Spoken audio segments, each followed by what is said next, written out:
కానీ 9.5 సంవత్సరాల కాలంలో మీ ఫెయిల్యూర్స్ని ఇప్పుడు 1 సంవత్సరాల కాలం కాంగ్రెస్ ప్రభుత్వం చాలా పెద్ద ఎత్తున లిస్ట్ చెప్తుంది, మొత్తం రీఆర్గనైజ్ చేస్తూ ఉన్నారు. తెలంగాణ అస్తిత్వానికి సంబంధించి అనేక క్వశ్చన్స్ ఏవైతే రేజ్ ఉంది, కాళేశ్వరం అనుకోండి, మీ తర్వాత మిషన్ భగీరథ అనుకోండి, హైదరాబాద్ డెవలప్మెంట్ అనుకోండి, వీటన్నిటికీ సంబంధించి అనేక కొత్త ఆరోపణలతో రోజువారీ కాంగ్రెస్ పార్టీ ముందుకు వస్తుంది. 16 నెలల్లో వీళ్ళు ఈ కాంగ్రెస్ ప్రభుత్వం వచ్చిన తర్వాత కొత్తగా ఒక ఇటుక ఎక్కడైనా పెట్టిన పరిస్థితి ఉందా?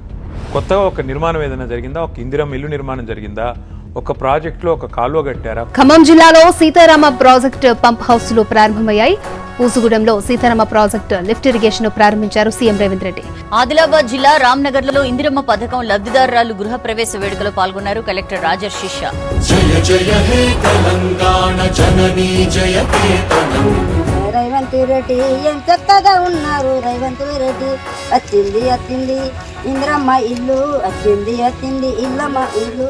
హైదరాబాద్ శివార్లలోని మంచిరేవులలో ఏర్పాటు చేసిన యంగ్ ఇండియా పోలీస్ స్కూల్ ప్రారంభించారు తెలంగాణ సీఎం రేవంత్ రెడ్డి. నిర్మించడమే కాదు, విధ్వంసమైన తెలంగాణను పునర్నిర్మించడంలో మా శాయశక్తుల కష్టపడతాం, మీకోసమే అహర్నిశలు కృషి చేస్తాం.